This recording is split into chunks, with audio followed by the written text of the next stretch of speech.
Hello, welcome sovereign lovers. Hi. I know it's been a while. It's been a while. Happy Sovereign Sunday. Happy Sovereign Sunday. I'm Danny Panzella Velez. And I'm Vanessa Velez Panzella.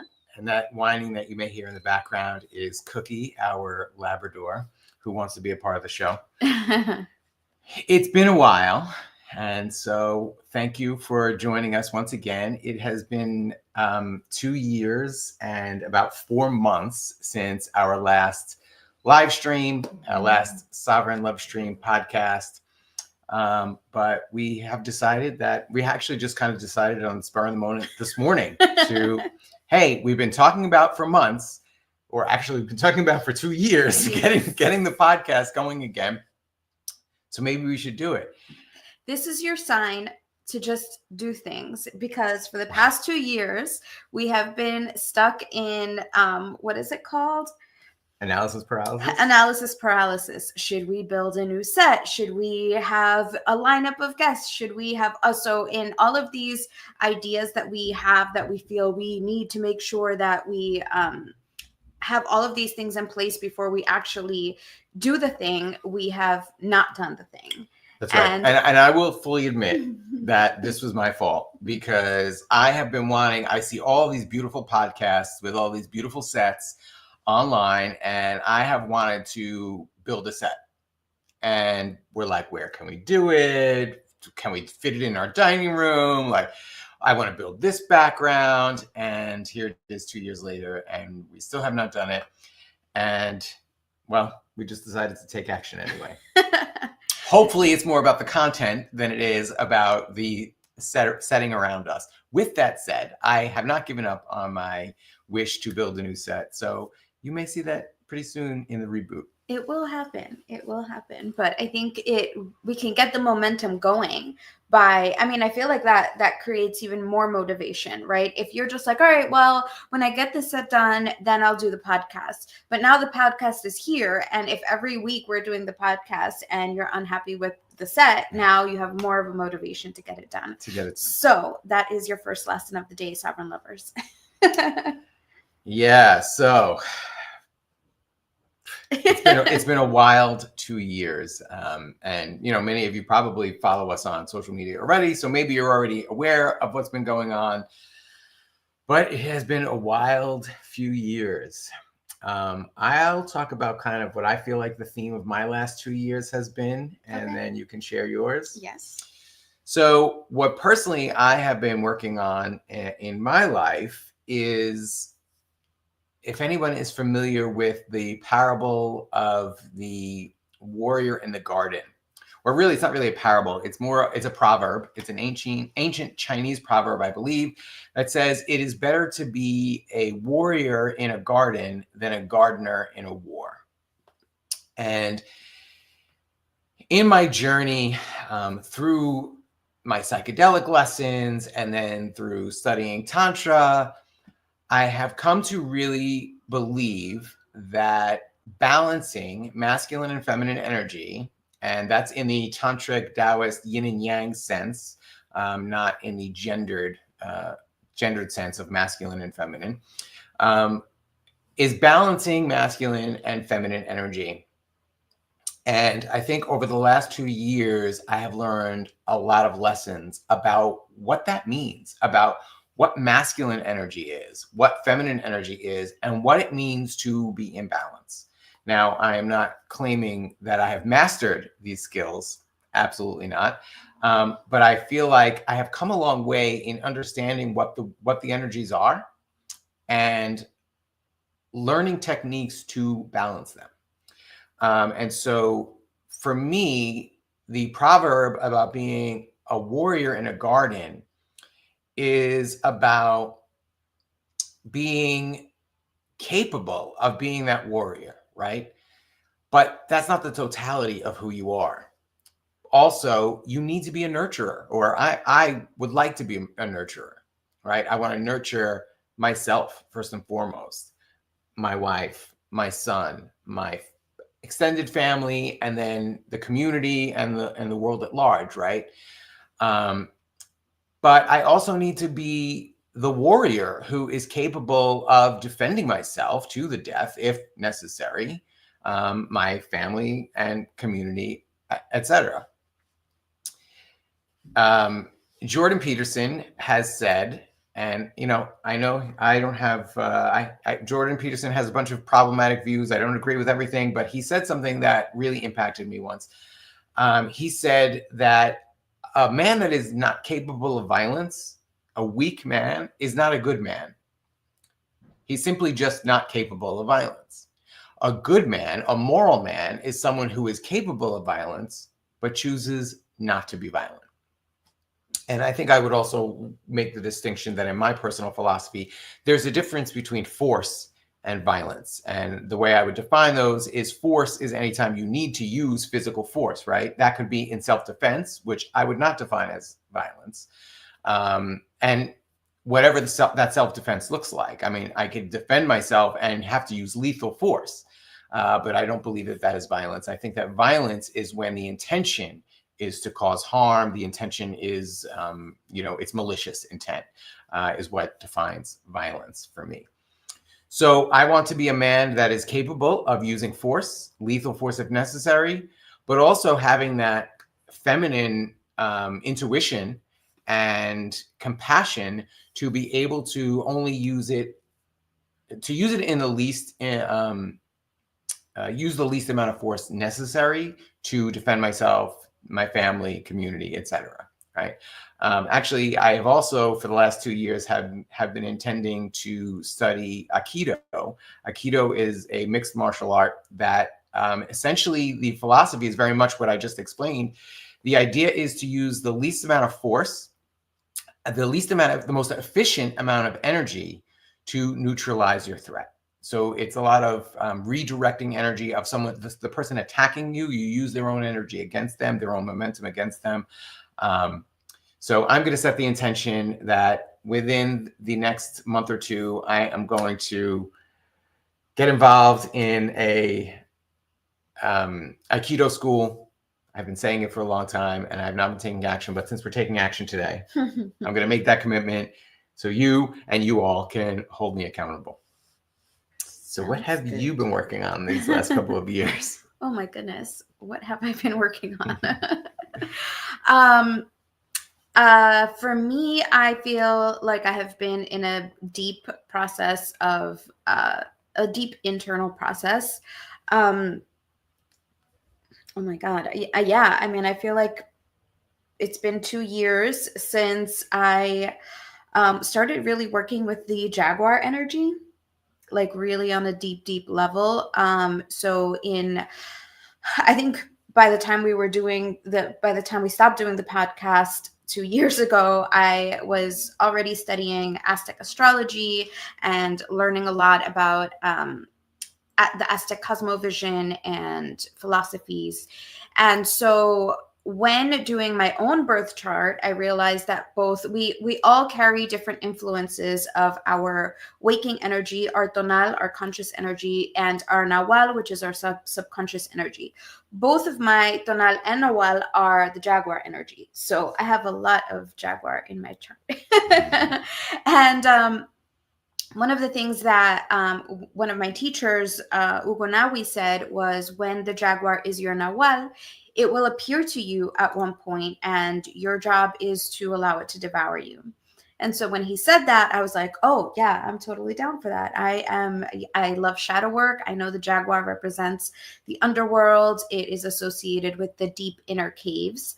And so I was like, yeah, I'm totally down for that. I'm ready to be devoured. And then in 2022, I went to a women's retreat in Mexico, and I was in a temazcal, which is a sweat lodge. So I was in a cave with, I don't know, I think it was like a total of 13 women inside of this sweat lodge. And I was doing a lot of processing of my maternal lineage, processing things from my grandmother, traumas that I had just at that point uncovered, that suddenly in conversation, my mother remembered some deep traumas that my grandmother experienced and shared them with me. And it made sense in terms of how my maternal lineage had been carrying this trauma. So at this retreat, I was like, oh, wow, I am setting the intention to break this cycle and to release this energy.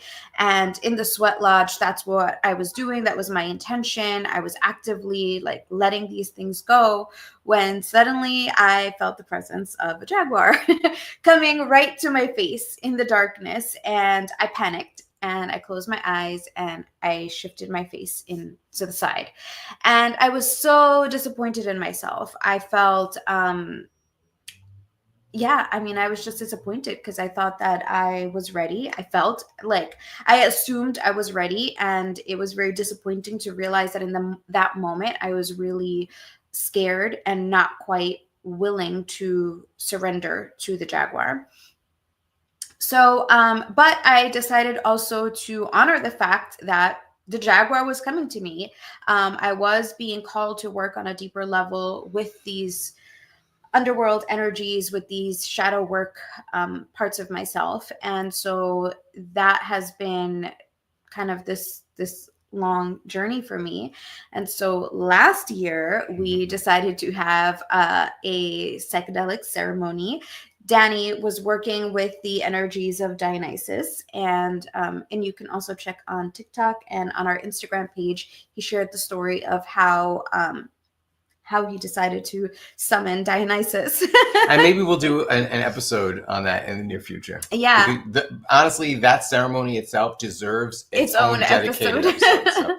So yes, we will do one. Yes. Maybe we'll do that next week. Okay. Yeah, that sounds like a good idea. See, on the fly. So during that ceremony, I did have an experience where I encountered a jaguar, and this time I was prepared. It was not easy. And I think when we hear a lot of these mystical stories, a lot of these stories of initiation, of working with spirit animals and deities, sometimes it sounds very magical. And so we have the assumption that it's just easy. Oh yeah, the jaguar came to me and decided to be my spirit animal. No, it's very difficult. I definitely, in the moment where I was encountered with the choice, and that's the thing, I think for me, during this spiritual journey, I've recognized that it's all a choice, and we always have a choice how deep we're willing to go, how much we are willing to surrender to these experiences. So I finally was in a moment where I had a choice of whether I was going to go back to my old self or if I was going to allow myself to be devoured. And it was a very scary choice. I actually had this moment of realization that this was the moment when a lot of people in spiritual circles or who explore spirituality as a practice, end up freaking out and deciding that it's time to go back to organized religion because it is too intense. It felt very scary. I actually thought that I should ask Danny and our friend who was also in that ceremony to call an ambulance for me because I thought I was going crazy. And suddenly I just knew when I had the feeling of like, oh my God, we need to call an ambulance, it was that kind of trigger for me to realize, okay, this is the moment where I'm being asked to surrender, and my unwillingness to surrender is making this a lot harder than it needs to be. And I think, that's one of the beautiful things about working with psychedelics and understanding the process of psychedelic journeys, that you start to recognize that when you're in the thick of it, you can fight it all you want, but the easiest way through it is to surrender to it. Mm-hmm. And that's exactly what I did. I surrendered and I was completely devoured by a jaguar, and then went on to have the most magical experience of my life, the most ecstatic experience of my life. I don't know how much to share. No, let's save it for the episode. I'm going to save it for the episode. It really, I will say that through that experience, I fully integrated on a deeper level. I'm going to say, I don't know if I've fully integrated for, forever or as deep as it goes. But I did understand on a much deeper level the idea of pain and pleasure as being one and the same, the ecstatic nature of pain and pleasure. And it was really interesting because I felt the energies of both, of deep pain, of death and destruction, and pleasure as being the inhale and exhale of the universe.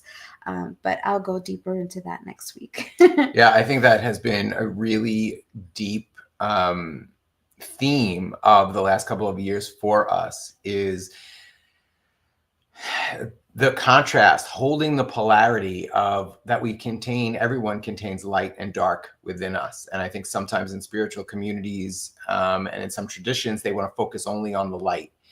For me, I grew up in Christianity, and Christianity is like, reject the darkness, reject sin, reject Satan, reject your body even, because your body is sinful.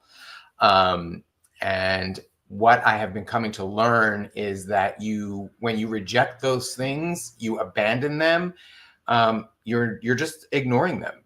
You're burying them in your subconscious, and they create essentially trauma. And and trauma is a spectrum. So there's small t trauma, which would be like everyday common stress that you don't process, to major traumas like, assaults or abuse, etc. And when you suppress those feelings, when you don't go through that darkness, when you don't allow the jaguar to devour you, and not devour in the sense of like you're surrendering to it and just like submitting, and I'm going to sit in this depression because of what happened to me, but being willing to face the feelings you're having, work through them, move through them. Don't make them part of your identity, but just move through them so that then you can come out on the other side, and that part of you that was abused, you're really, what you're doing is you're acknowledging, you're validating what that part of you feels. Because sometimes we gaslight ourselves, right? With emotions, something happens to us, and we take on. So your parents yell at you and tell you kids should be seen and not heard. And if you internalize that and be like, oh, that's the truth, kids should be seen and not heard. So then you grow up, have kids of yourself, you pass that down. Kids should be seen and not heard, right? And now you're passing your trauma down to that person. Why shouldn't kids be allowed to express themselves, right? I mean, I think we're finally moving to a place in our society where that is changing, where kids are being allowed to express themselves. I think sometimes we go a little bit too far in the other direction now, where they're allowed a little too much freedom. Not allowed freedom, but they're not given the guidance to balance. They're not taught the boundaries, right? Right. They're balancing boundaries with freedom of expression. Yeah, absolutely. I feel like I went down a couple of tangents there, but yeah, when you're acknowledging your inner child who was told kids should be seen and not heard, and acknowledging the feelings that child has. I had that said to me. And so there were things that I did not feel comfortable sharing because kids should be seen and not heard. The child, my inner child, did not feel safe to express. And I've been working on acknowledging those feelings. Yes, I understand my inner child self that you were told you shouldn't be expressing that, but I'm giving you permission. Adult me now is giving you permission to express that. I acknowledge that you felt unseen, that you felt hurt by being silenced. And when you can acknowledge those things, then you can move through them.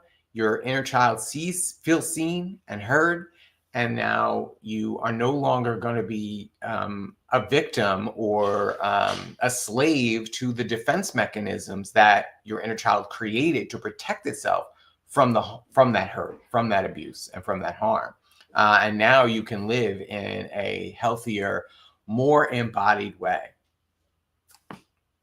So yeah, that has been a deep, deep, deep theme of the last 2 years for us. And you will be hearing a lot more on this topic from us going forward.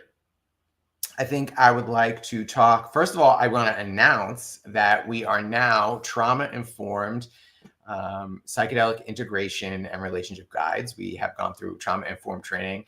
I mean, quite honestly, most of our trauma-informed training was through life and healing our own trauma.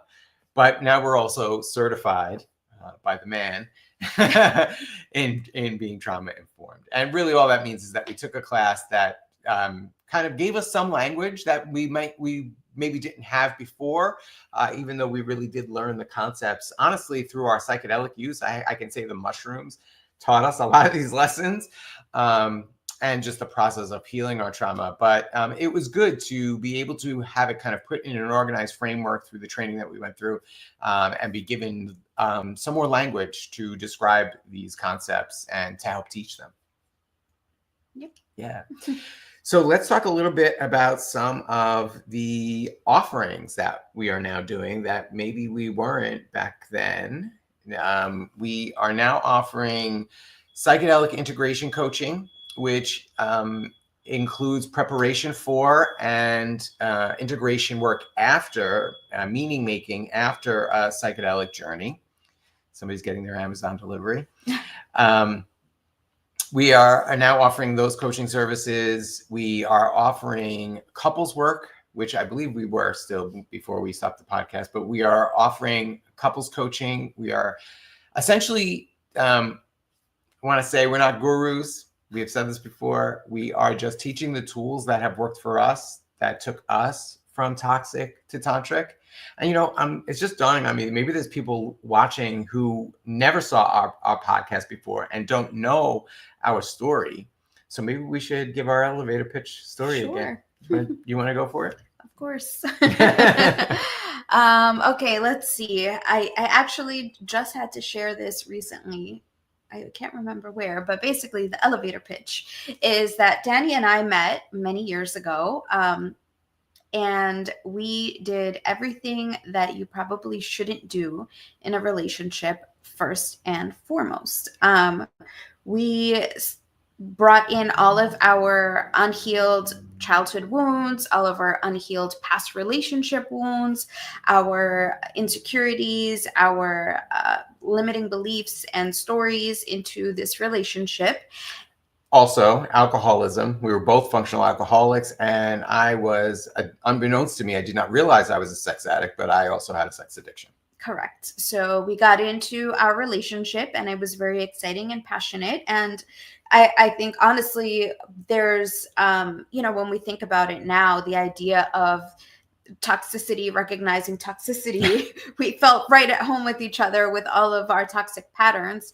And when it was great, we had these really high highs. And then when the alcohol hit just the right amount, we would devolve into these toxic patterns of hurtful language, of harmful behaviors towards each other, not being fully vulnerable with each other, being offensive with each other. We really had some we went into some very deep, dark places. And it got to a point where we hit rock bottom.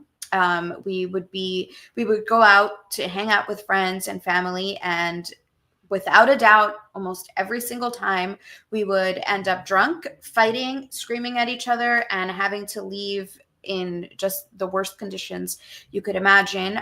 It got to a point where we got home one night and we're fighting at like 3-4 o'clock in the morning, and it was very loud and intense, and the neighbors called the police.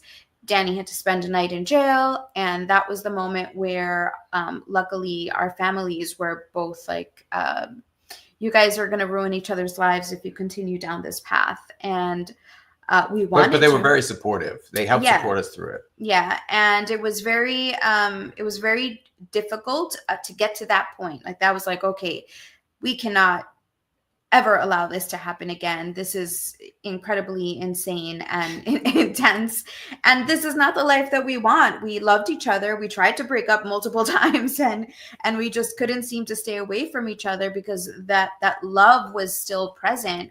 But the moments where those insecurities would pop up would just be total and complete chaos. And now we understand the level of dysregulation that we were both in, two adults in completely dysregulated states, acting like 7-year-olds, throwing temper tantrums, literally throwing things at each other at times, because we were just so upset and could not find the proper language to communicate what we were feeling. And because we didn't know how to regulate, it always turned into chaos. So we started going to therapy. That still didn't work. We would get to therapy. It would take us almost 45 minutes to finally get to a problem that we were willing to talk through. And then the session was over. And so that felt like a complete waste of time until we did a ton of research about all the ways in which we could heal. So we went to therapy, we read books, we did podcasts, all sorts of things, trying to figure out how do we make this work? How do we heal whatever issue is going on in our relationship? And we came across an article about couples taking MDMA as therapy. Mm-hmm. And so at that point, we were both like, we have nothing to lose at this point. Our relationship is in distress. And so we did a bunch of research on MDMA assisted therapy and what that looked like. And we kind of just dove into it on our own. And honestly, this was back, I want to say this was like 2015, maybe 2016. There was not the amount of resources that there are today. MAPS and other organizations, like over the last 10 years, the information that is public has exploded. But when we were doing it, there was very little resource. So we just basically started experimenting ourselves. And luckily, because of the amount of research that we did, we were both really conservative before in terms of drug use. I mean, we drank like fish, but we weren't really into drugs or hadn't taken drugs as kids. Yeah. So we had no experience with it. So we essentially just started taking MDMA together in our bedroom and talking through our issues. And we would just talk for hours and hours and hours. Generally speaking, an MDMA experience lasts about 4 or 5 hours. And because of the nature of MDMA, it's technically not a psychedelic. You remember everything, right? It's not like you're high. It's not like like with mushrooms or LSD. It's more of like a dreamlike state, and it's very surreal. MDMA is much different. It causes your body to release the happy hormones, serotonin, dopamine, and oxytocin. They're all things that create social bonding. So when you're taking MDMA together and then you're talking through your conflicts, it kind of lowers the volume on your amygdala, the part of your brain that processes fear, that looks for threats and how to defend yourself from those threats. And so because it quiets that part of your brain, you're not in fear of judgment. So for me, I was so deeply insecure that I was so afraid of her judging me and leaving me that I could never really be vulnerable with her. And I could never admit that I was wrong. That was, to me, it's a form of vulnerability to admit that you're wrong, right? So I always had to be right. And if she would fight me, I would just fight her until she surrendered and just gave up, right? Typical toxic masculine and borderline narcissist behavior. I've never been diagnosed a narcissist, but I had a lot of narcissistic behaviors. And MDMA, I really credit MDMA with helping provide me with the safety to be vulnerable, to share in vulnerability. I have this fear. I have these types of thoughts. I think about killing myself. I think about this. I think about that. And for her to meet me with compassion and empathy instead of judgment, I started to learn over a couple of sessions that, oh, I am safe. I can be vulnerable. So now I no longer need MDMA to be vulnerable. And even after a couple of those sessions, we would say, oh, we have this big thing that we're having this big fight maybe or conflict that we want to work through. Let's do an MDMA ceremony. And we'd end up working through it before we even got to the ceremony. Sometimes once we said that, the other person would ask, like, oh, is there something you want to talk through? And then we would start talking about it naturally. And we already had the muscle memory at that point. It's like every sound in New York City. We already had the muscle memory for it. So we were able to process those things. And it's really interesting because we had a very specific way of doing our ceremonies with incense, with certain music, and we crafted this environment, this container for us to be able to have these experiences that in the like even recently we had an evening where we just had this conversation that was super, super vulnerable and loving, and we both suddenly felt, we looked at each other and we were like, do you feel like you're on MDMA right now? And I think it was just the level of vulnerability and connection felt and probably released all of those happy hormones to that degree, maybe not to the fullest degree of MDMA, but it did enough that we felt physically different. We had the physical sensations of being on MDMA. And so that's really what kind of got us started on this path. It wasn't the cure all for our relationship. We still had a lot of deeper core wounds. The MDMA really just provided the safety for us to scratch the surface on those things. And then we went on to work with psilocybin mushrooms. We traveled to Peru in 2019 to sit with Mother Ayahuasca. And then since then, it has just been an ongoing journey of internal healing, of processing our childhood wounds, our ancestral wounds, really digging deep to the core of our beliefs, really trying to parse through what's really our belief and what is something that's just been passed down to us from our parents, our ancestors, societal programming. And it's been a very interesting ride. And as a result of that, people in our lives started reaching out and asking, what did you guys do? Because we were no longer... How did you fix yourselves? You guys were crazy. A mess. I like to say we went from toxic to tantric. Interestingly, through a lot of our psychedelic journeying, a lot of the lessons that we learned, then we started to study Tantra, which is an ancient Taoist... I wouldn't call it a religion. Philosophy. It's a philosophy. It's an energy management system. Ultimately, it's about keeping your nervous system regulated.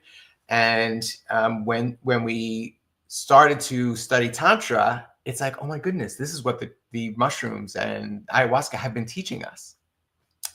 So that was really incredible and validating. So I like to say we went from toxic to tantric. Whew. It's been some wild journey, baby. Yep. Thanks for going on with me. All right. So then another big shift in our lives, which is a little bit more recent, is this shift more into Tantra and kink. So do we want to talk about that? Yes, of course.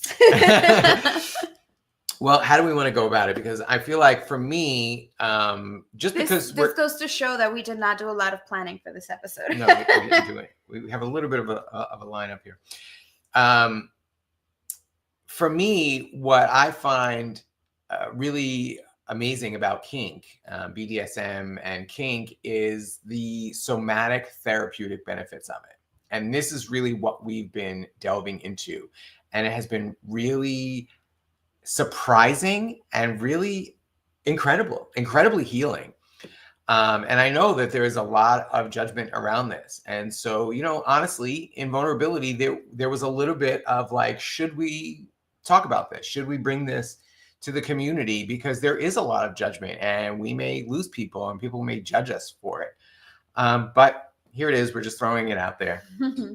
I do want to say on bridging these things together is that through the shadow work, through doing a lot of this uncovering of where our beliefs are coming from, where our judgments are coming from, where our hangups are, through clearing all of that, it has opened us up to exploring new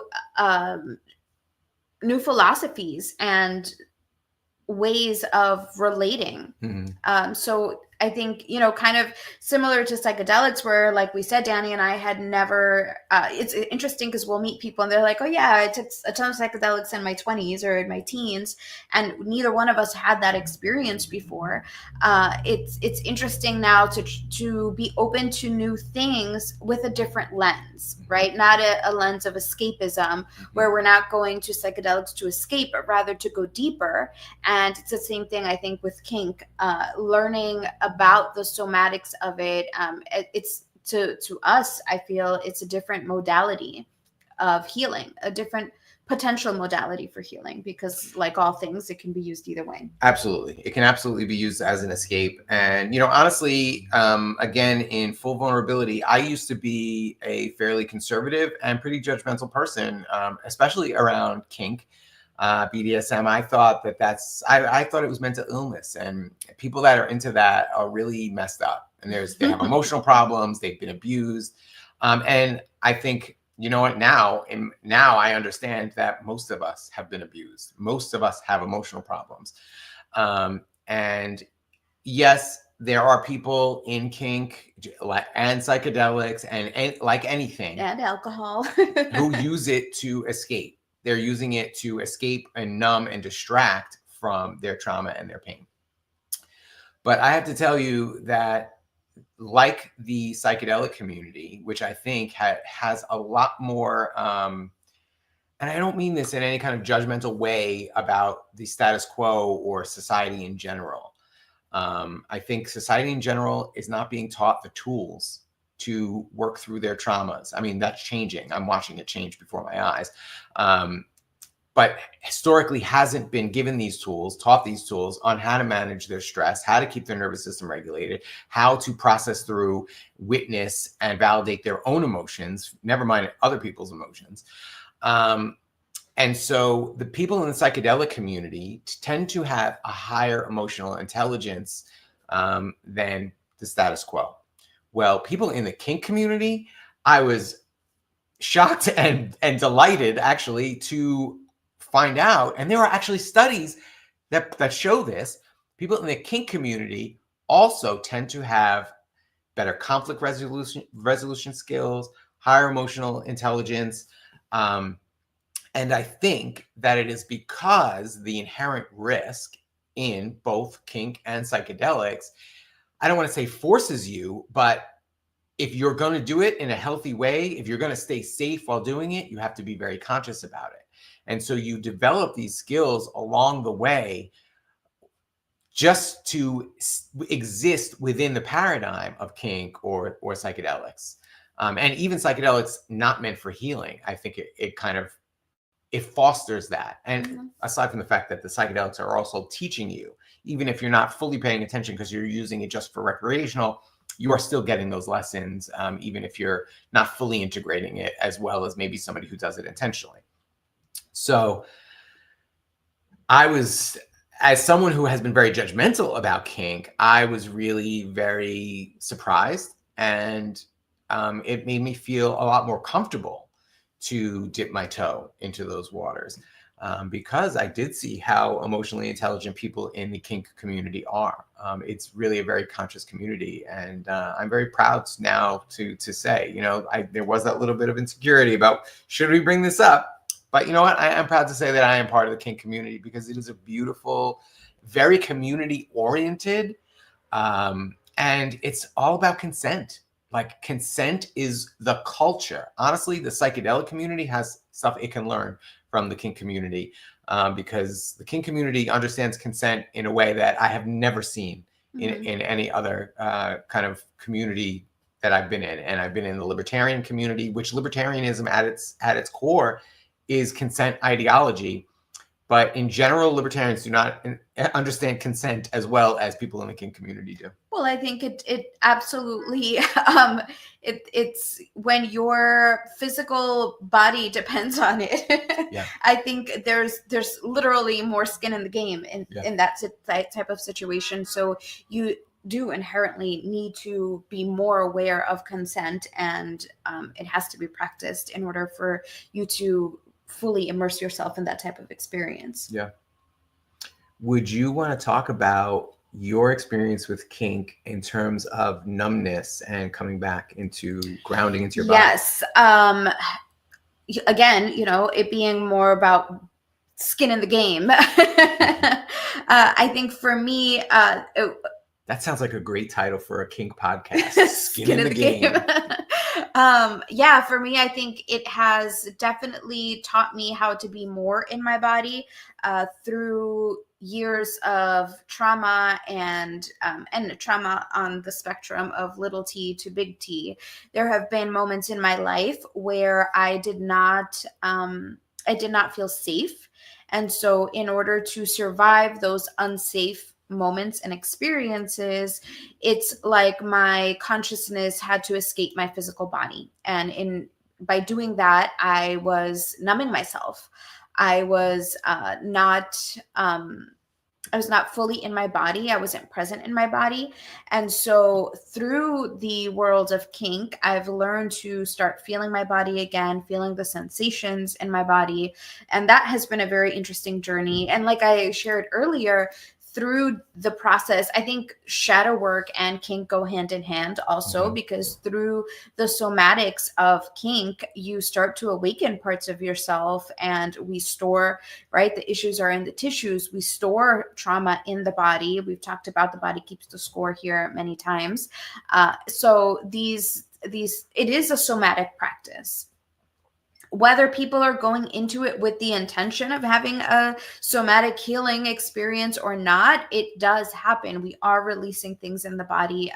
I've had conversations with people in the kink community, and hearing some of their experiences and the ways in which they have felt into the release, the emotional release that comes with this type of experience. It's mind-blowing. It's like Danny said, it's very interesting to see that these things are being done. And I don't know, there's a part of me that's like, well, is consciousness shifting in general, right? Are people more aware of these things collectively, and so it is seeping into all areas of the world? Or was this always the way? I don't know. It's hard to know. I think it's probably both. I think there were probably always people using psychedelic therapies and kink and a lot of these alternative, right? Really more the original indigenous healing methods. And the mass of society, the status quo, has lost touch with these things, and now there is a resurgence. Yeah. Yeah, that makes so sense. I think it's a combination. Yeah, but I definitely see the shift in how I'm better able to feel into my body. Also, as a result of the shadow work and the kink work, I feel like I've also become more in touch with my own desires and pleasure as something that is not shameful, right? Like we were talking about earlier. I mean, even having this podcast, and I think part of the resistance at times has been, do we talk about these things? Is it acceptable to share these things? Will people judge us if we share these things? And I've kind of gotten to this place where we have this one experience in life, and what a shame it would be to hide yourself throughout your entire life, to hide parts of yourself. And I think the more we've spoken about things, when we first came out talking about psychedelics, the number of people that reached out to us and were like, oh my God, this is awesome. Or, oh my God, we're back. Or, oh my God, I've never thought about this, but now I'm curious, right? Like this is the way that we really build community, we build trust with each other, is through vulnerability. And this is something that back when we first started our podcast a few years ago was, I think, something that the few people that listened to our podcast and tuned in really resonated with the vulnerability. And we were able to meet some amazing people. I mean, through working on the podcast, we actually ended up meeting so many people that we didn't even realize were tuning into the podcast. That's right. And would eventually be like, oh my God, yeah, I know you from your podcast. And it was like super exciting to meet people, connect with people that were really resonating with it. And honestly, some of the conversations we've had with people, I've really felt like if this one person is the only person that ever listened to one episode of our podcast, it's been worth it. Yeah. Yeah. Actually, someone that I've never even met in person sent me a message on Facebook the other day. They're listening to the old podcast episodes from years ago. She's like, yeah, I listen every morning. On my way to work, I listen to one of your episodes. And I'm like, wow, that's incredible that even the episodes we did years ago are still impacting people today. And that's beautiful. I want to go back to what you were saying about conscious kink and as a healing modality. Pleasure is healing. It's healing. Pleasure helps calm your nervous system. So you get into a calm, regulated state. So even there's plenty of science about how laughter is healing. I'm sure there are studies about pleasure and its healing power as well. But, you know, it's something that we don't really think of. When we think of healing, we don't tend to think of that pleasure could be healing. And it Yeah. absolutely is. And I think it's some of the most powerful healing because we're so motivated to experience pleasure.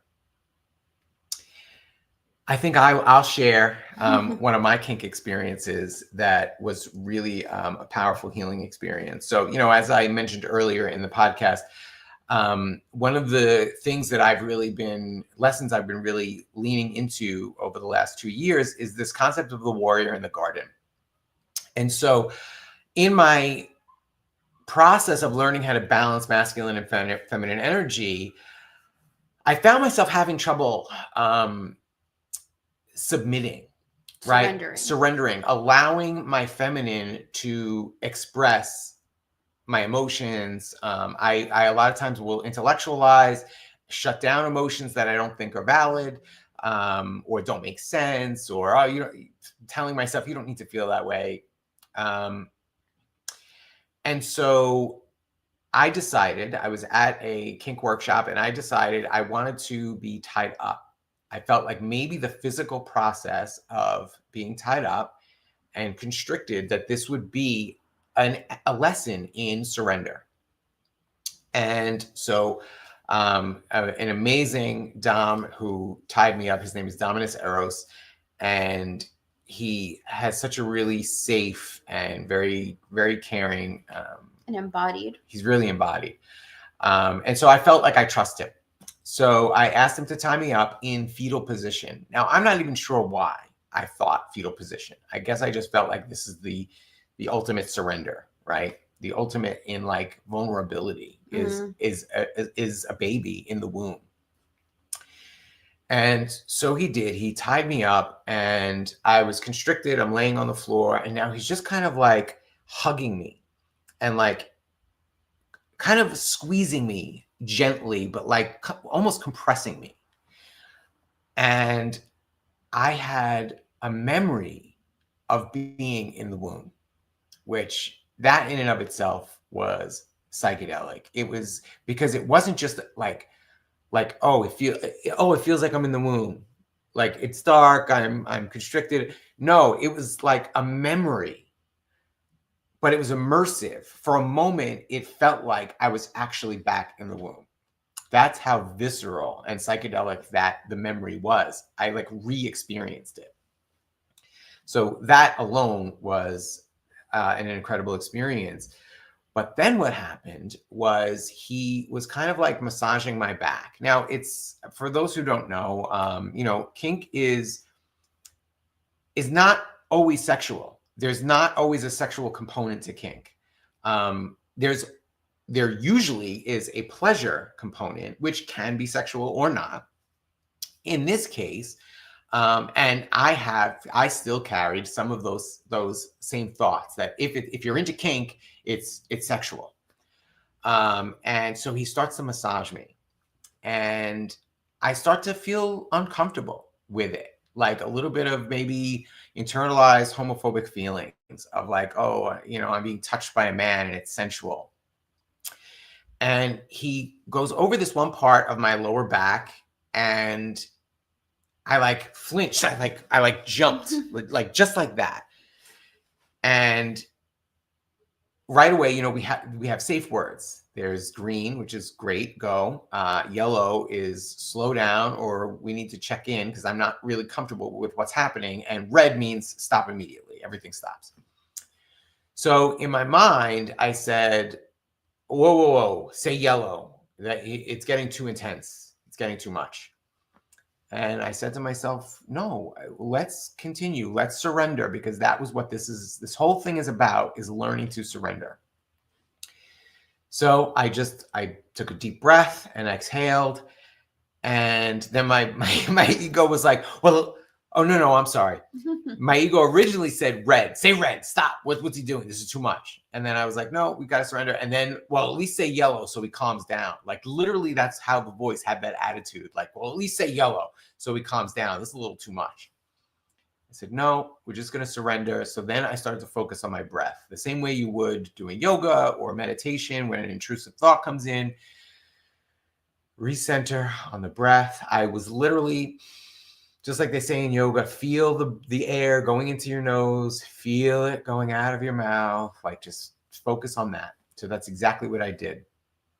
And his movements kept getting more and more intense. It was like the man is like a shaman in his own right, because he was just, the way he was reading my energy. He noticed immediately when there was that flinching, and so he knew exactly where to go. And it, you know, I was watching the experience, so he looked up at me and was like, "See how this is like saying this is the spot, and we're gonna go in with the rhythmic motions." And like I could see that, I could tell that he was moving energy. It was pretty incredible to witness. And he was moving energy. I mean, if you read The Body Keeps the Score, it talks about how we store trauma, we store these negative emotions.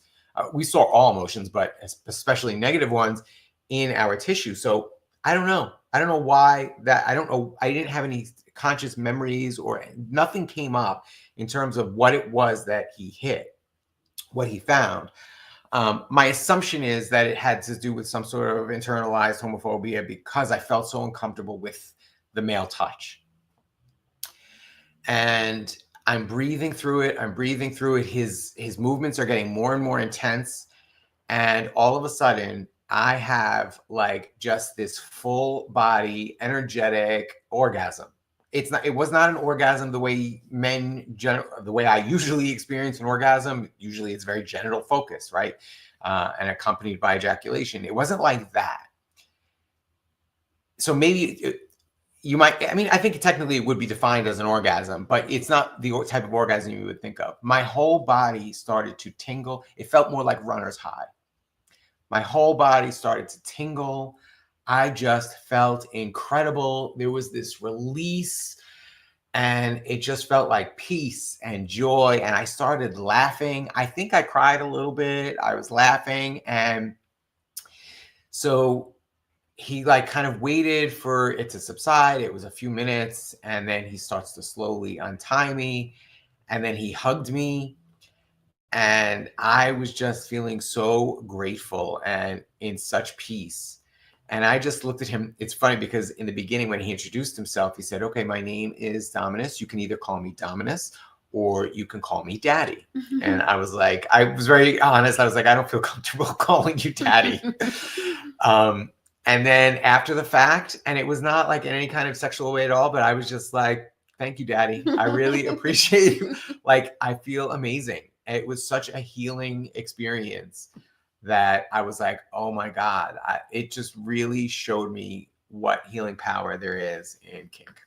And in surrender. And I think part of that whole, even saying thank you, Daddy, is part of that surrender, right? Like being in that feeling of safety and peace, that you could say something that maybe would have felt weird to say in another situation. Yeah. Absolutely. And that's just the tip of the iceberg of the stories that we have for the past 2 years. Yes. And the journey that we have been on. But yeah, that's in a nutshell, that's kind of what we've been up to these past couple of years. We have a lot more to share and a lot more to go in depth. So, I mean, we already have next week's episode, so. Yeah, so I wanted to talk a little bit about, what our plans are for the podcast. We're going to go back into doing it every week. And, right? Yeah. We didn't even discuss this. I should ask for consent. But that's what we were doing before. So I guess that's why I made that assumption. We're going to bring in a lot more guests. So we're going to bring in guests to talk about the healing power of Tantra and the science behind it, of Tantra and of kink. And those will be separate episodes. I think we should bring somebody in, an expert on somatics, just to talk about the body keeps the score and how we store trauma in myofascial tissue. We're brainstorming right here. Yeah, no, I think we're going to bring in a lot more guests to talk about the science behind things, so that we can balance our experience and how these modalities have really helped us, and backing it up with the actual science, so that we can, kind of, I guess, to help spread that information and to really validate these modalities, because they're so powerful. I think some people understand and receive information through experience. This is actually kind of the what is it, the duality or Yeah. the yin and yang in our relationship. Yeah. When we talked about doing ayahuasca for the first time, Danny brought it to me and said, hey, this sounds like it would be a really great healing tool. We should try this, and presented all of the scientific information and documentaries. And I watched all of it and I said, nope, I am not doing any of that. I will never do any of that. And then, and then I met my now best friend, Carla, and she shared with me she had published a copy of her journal from her experience in Peru, and it was all just her personal experience, how she experienced this journey to Peru and working with Mother Ayahuasca. And as soon as I read that, I was like, oh, I'm in. We're going to Peru. And Danny was like, what? I showed you all of the science and you said no. And now you're reading this woman's journal and suddenly this is the thing that convinces you. And I was like, it was literally photocopies of a handwritten journal. Like it was printed, but it was like copies, photographs of the journal entries. I was like, these chicken scratchings, I showed you all this data about how it can reset your endocrine system, all the chicken scratchings is what convinced you. So yeah, this goes back again to masculine and feminine energy, right? The feminine energy is about experience and emotion and that kind of connection. The masculine is data. More about data. It's more about data collection, Logic. Science, logic, and more intellectual observation, right? These are very masculine energies. And so it makes a lot of sense. So we're going to try to balance those. So we're going to try and balance them, right? Every episode will have the balance of the feminine experience and the masculine, like analysis and data and science. Yeah.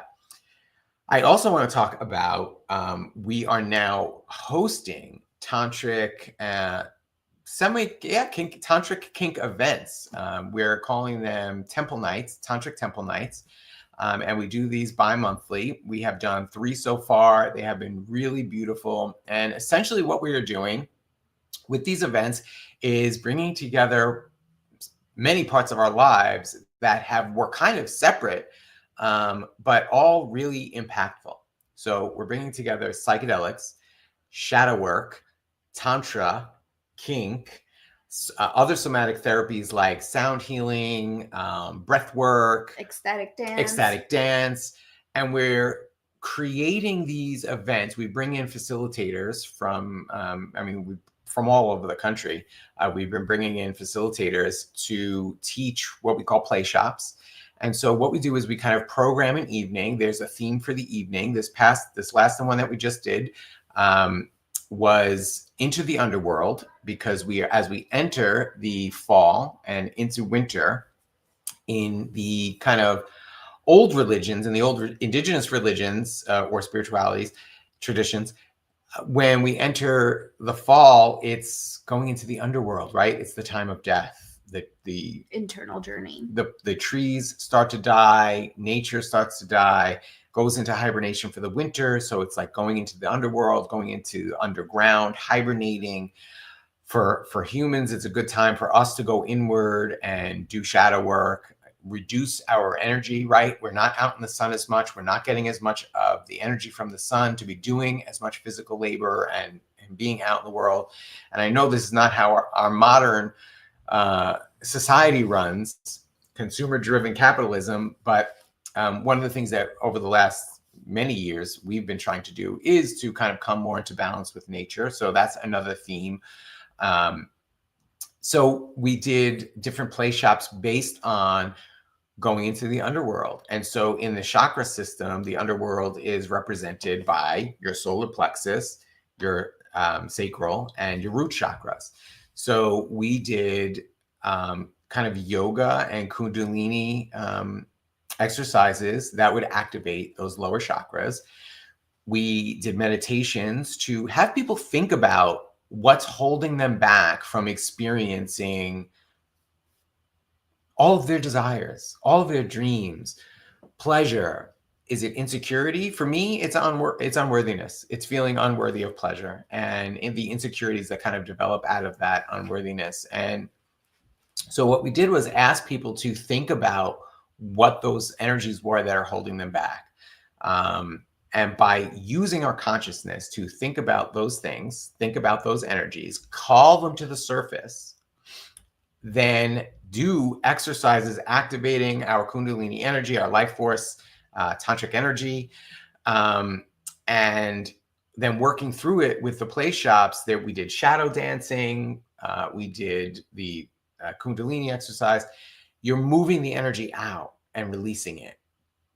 And so in and of itself, these are like somatic healing events. And then we go on to the free play portion of the night, where people can just engage in whatever kind of pleasure they desire to. And it is really such a beautiful healing experience that you can read the testimonials on our website. People who have come to the event. We had one person share with us that he had a therapy appointment 2 days after the event, and he said his therapist was like, you seem like a different person.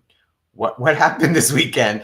And he shared about Temple Night, and his therapist was really like so excited. As a matter of fact, we also had a therapist at Temple Night who was talking about how amazing it was that we were incorporating all these different somatic shadow work and all these different modalities together to create such a healing experience.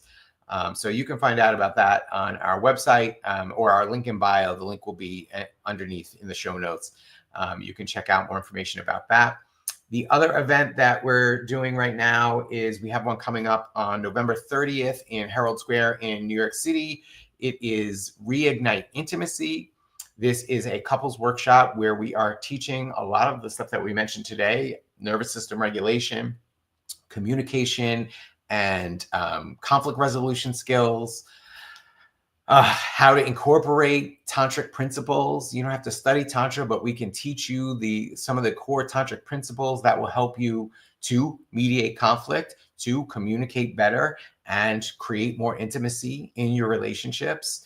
We're essentially showing people how we went from toxic to tantric, and because we did so many fucked up things in our relationship. It's like there's very few couples that we have come across that have bigger problems than we did. So we're able to just share some of these modalities in our Reignite Intimacy workshop. You can check that out at reigniteintimacy.com. It's also available from our link in bio.